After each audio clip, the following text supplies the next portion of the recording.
Sometimes life gives us lemons. Sometimes it gives us lemonade. Other times it gives us something entirely out of left field that makes us say, WTF. But no matter what obstacles come, there is most often a way out on the other side, and we are once again victorious. My name is Dr. Rowe, and you are listening to my podcast about resilience.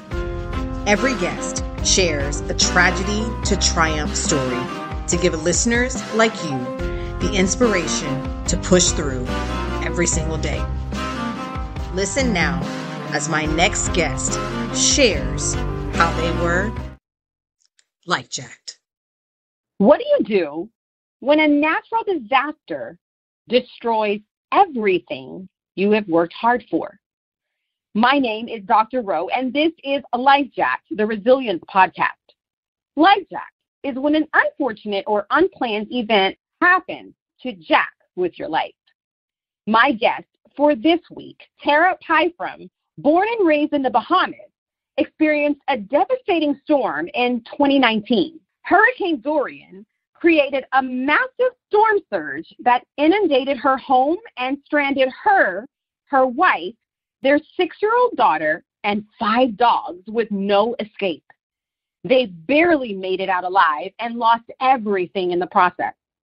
After their near-death experience, they contended with PTSD, also known as post-traumatic stress disorder, and an international move simultaneously as they struggled to pick up the pieces. They planned and executed a move from the Bahamas to Atlantic Canada in under 4 weeks.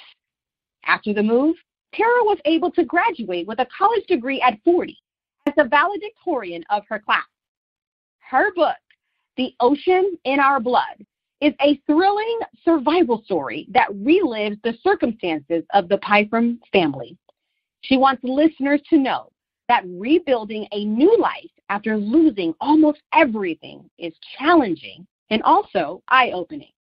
However, her newfound passion as a writer has helped her to discover that gratitude for all the positivity that exists alongside the trauma and pain helps to keep you grounded while building resiliency. Hi, Tara. Welcome. Thank you so much for being a guest on my show. How are you? I'm very well. Thank you so much for having me. Yes, it's such a pleasure. So you are an island kid, so you are no stranger to storms off the water, I'm sure. So just please share with the listeners about growing up in the Bahamas, because it sounds amazing, right? As you mentioned, born and raised, my family goes back about 8-9 generations, so we're all Bahamian island kids, one generation after the other. I was born in the capital city of Nassau. Nassau is the cruise ship destination, so if you've ever cruised to the Bahamas, you've probably visited Nassau. We moved from Nassau to one of the out islands, so one of the more rural areas when I was young, and I grew up on a tiny island that was 3 miles long, half a mile wide, 300 people. So very isolated. It was a 20-minute boat ride to the mainland, and the mainland only had about 15,000 people living on it. We would swim every day. We would have birthday parties at the beach. We rode bicycles everywhere. Adults had golf carts to ride in because the roads were so tiny you didn't have space for an actual car. No summer camps. We just swam in the ocean all summer long. So it was an amazing place to grow up, isolated but amazing. And yeah, storms were a part of our life, but the first storm I remember even experiencing, I was a mid-teenager, so 15, 16, and that wasn't even like a bad storm. They just weren't that bad then, but slowly over the last 25 years, they've gotten a lot worse. Yeah, I can only imagine. I mean, I love the beach. That is like my happy place. And so when I was doing my research and I found out, I was like, oh my gosh, she's from the Bahamas. I would just love to be a beach kid all day long, like you said, having birthday parties at the beach, swimming in the ocean. Like I would just be in heaven every single day. So much fun. Yeah, it really was. And I can't tell you how that it causes the ocean to really imprint on who you are, and the ocean is so much a part of my soul. I can imagine. Now your wife, I know she's a very instrumental part of your life. So was it love at first sight? It was for her. She can tell you exactly what I was wearing the first time we met. I was completely oblivious for 2 years. Where we were living, again, very small, rural place. Everyone knows everyone else. And so we were friendly acquaintances for a long time. We were both in complicated relationships when we met, and things just kind of had to iron out to make way for us to be together. But definitely a soulmate kind of situation. Once we got together, there was no separating us. We started seeing each other in 2007, and we moved to Grand Bahama Island in 2009.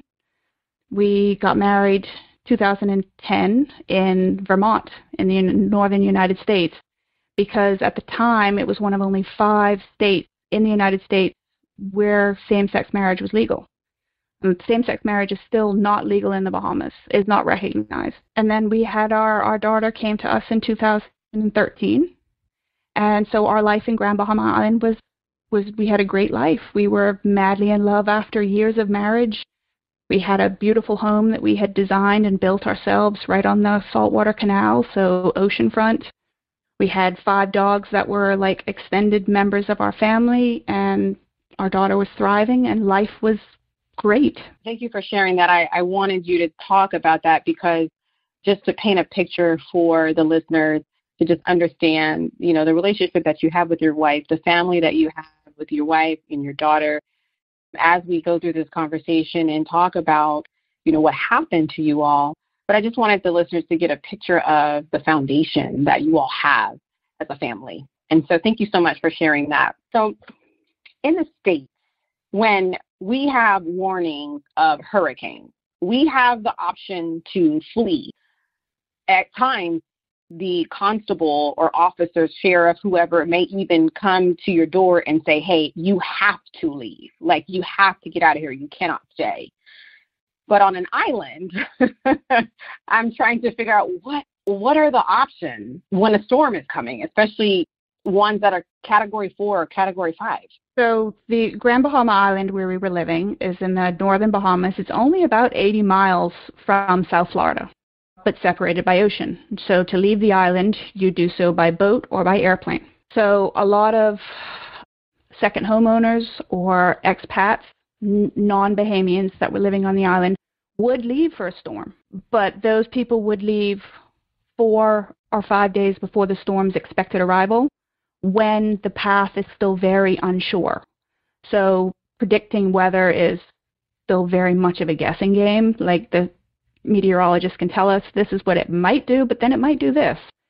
So if you make plans to leave, you have to leave before you're 100% sure that the storm is actually going to hit.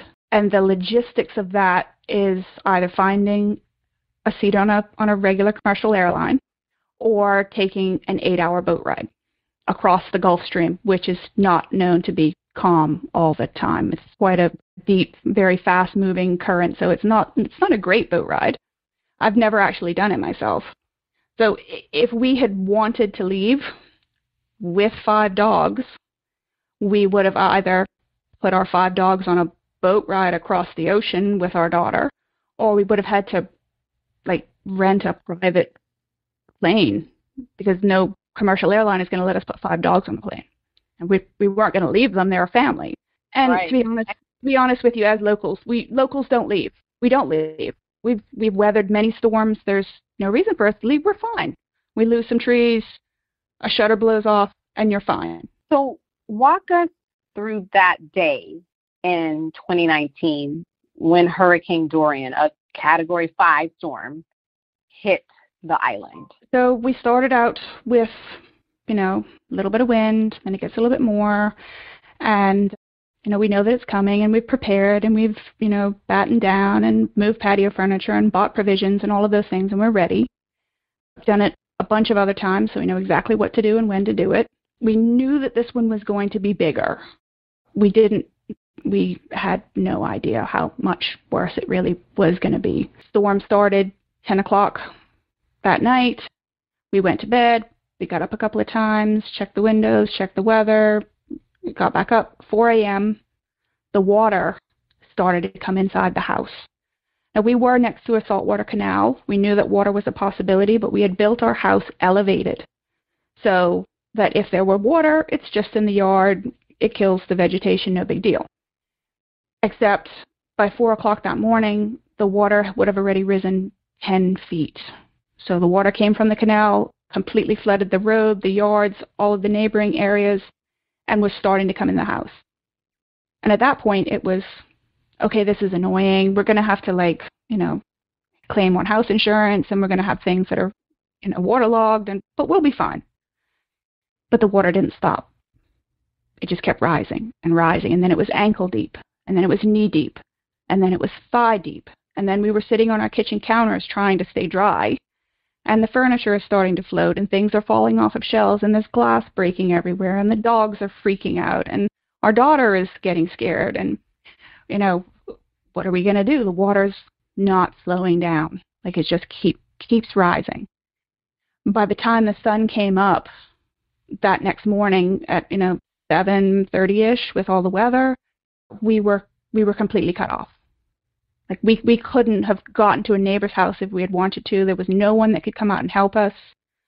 We, put out an SOS on Facebook. Someone, we need help. The we're stuck. But no one could come out. We had 185-mile-an-hour wind, and the water kept rising. You mentioned, the dogs were going crazy, and of course, so they were probably having anxiety because they were trying to figure out what in the world is going on. You mentioned your daughter was getting scared. So what was flashing through your mind as the storm was hitting and you realized, oh no, this is getting a whole lot worse than I thought it was going to be, as the water kept coming in and rising and rising? As the water kept rising, by the time the water got to countertop height and there was nowhere to stay dry anymore, and it became apparent that it was not going to stop rising, it was fight or flight tunnel vision. We're going to die. How are we going to stay above water? What are we going to do? We're going to end up with our heads pressed against the ceiling and no breathing room. What are we going to do? Tunnel vision, just fight or flight.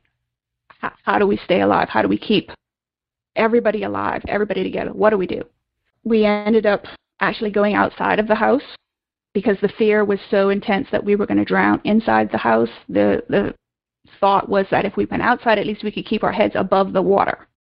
So we went, we swam out through a window to get outside of the house under our covered porch. And that lasted for 30 minutes because we were drowning before the water got too high to press our heads against the ceiling because it was so rough. And we were struggling to swim, and we were struggling to keep all the dogs together, and our daughter's screaming that she wants to go back inside. So terrifying. Okay, we can't, outside's bad, let's go back in.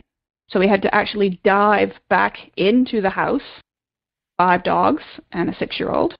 And eventually the water kept rising. So we went to our attic.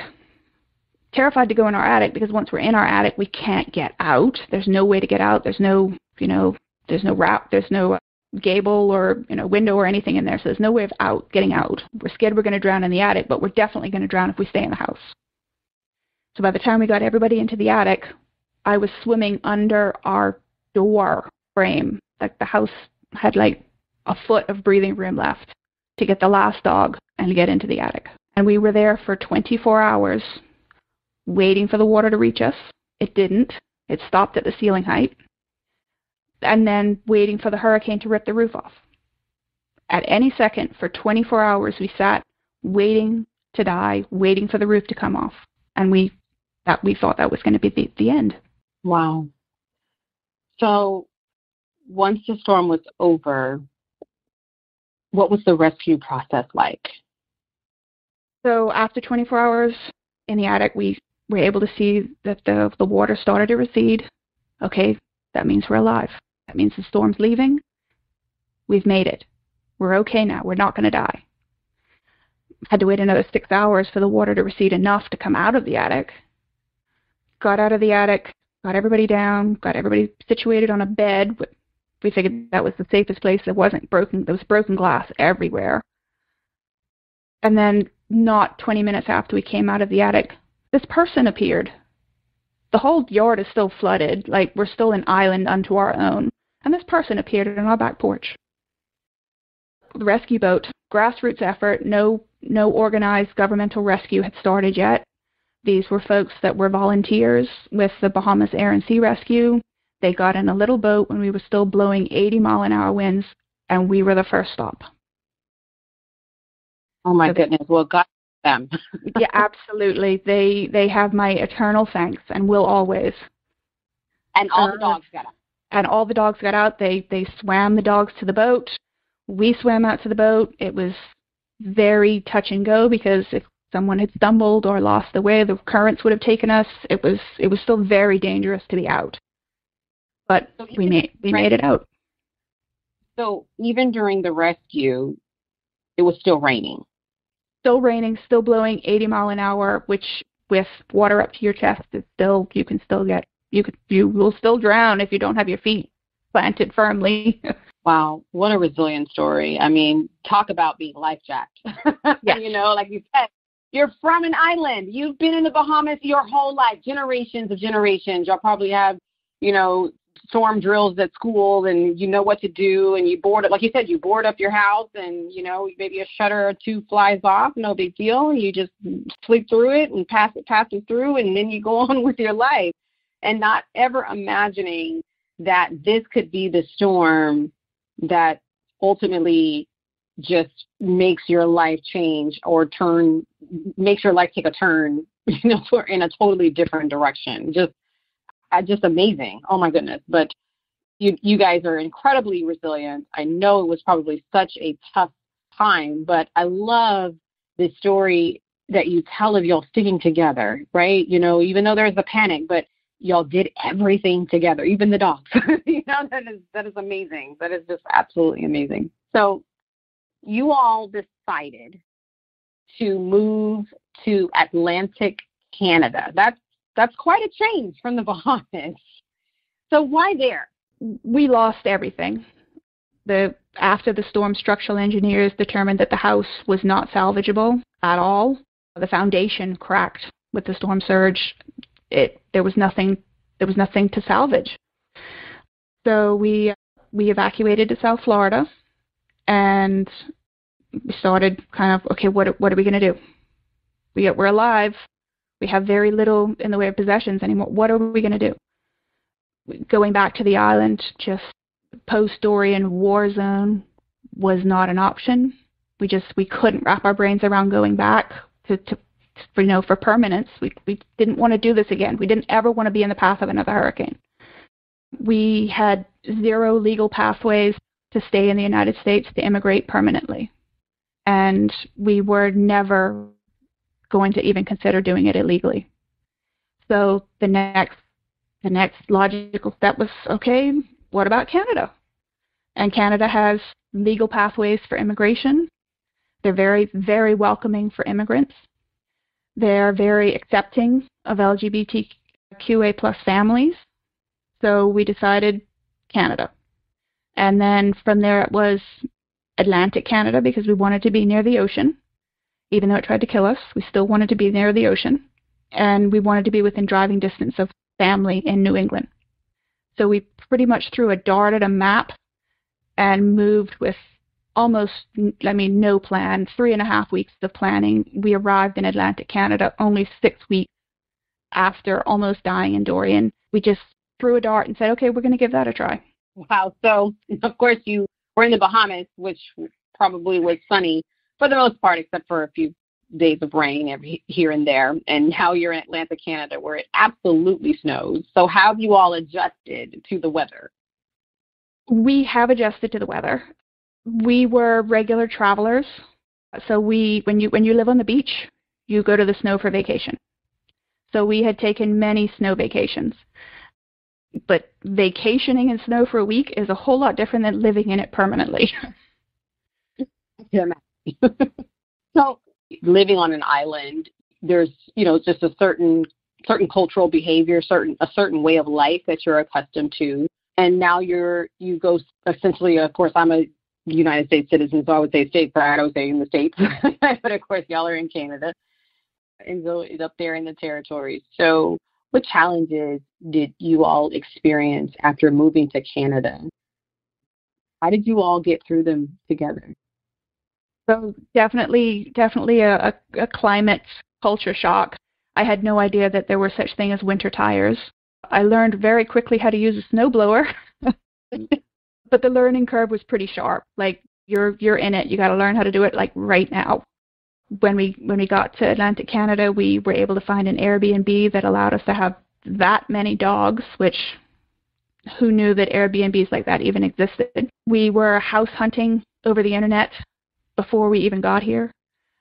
We had to sort out temporary immigration status so our daughter could attend school. We had to work out how to do all of this financially. And we found out that the way to permanent residency for us, the fastest way to permanent residency was for me to go to school, to attend college. So I did that at 40. And do all of that while COVID is happening. So we moved to a new country, moved to a place we've never been before, have to figure out how to do all of this, and we're isolating. So it was a lot. Right. But we loved each other through it. We stuck together. There were times when we were processing our pain and this new place and everything, and the way that we were doing that was unique and often very disjointed. We were not in the same place at the same time. But even when we were at our lowest, both individually and together, I mean, situations like this, that's the relationship past any other possible thought. Our love was our foundation, and that's what we stood on so that we can continue to see the way forward. And there was a lot of therapy. That's what I want to talk about is at some point, I mean, and then in COVID, like you said, and then COVID happened. So, oh my goodness. Talk about being life-jacked once and then being life-jacked again. But all of you began to suffer from PTSD, which is post-traumatic stress disorder after the storm. And so you decided to go to therapy. And what made you all decide that participating in therapy was a good choice? Because sometimes people don't realize, like, oh, we should go to therapy. Some people are against it. They're like, I can get through it. Because y'all have a strong bond. You're a strong family. And like you said, you leaned on each other a lot. But how did you decide, like, you know what, therapy is probably a good choice for us? Both of my parents have suffered from undiagnosed, untreated mental illness at various points in their lives. So even years before Dorian, I had decided that mental health was important. So we just knew that coping with something like this was impossible without help, especially for our daughter. So you're 6 years old and you realize that death is something that, is a real possibility because you almost died. That's a permanent scar. And so it was really important right from the get-go that we got her into therapy because we didn't want this to be a permanent problem, a permanent mental illness, a permanent struggle to cope. So it was really important for us to get her into therapy, and we did that before we even prioritized it for ourselves. But when the weight of carrying all of it became too heavy and we realized that we needed help ourselves.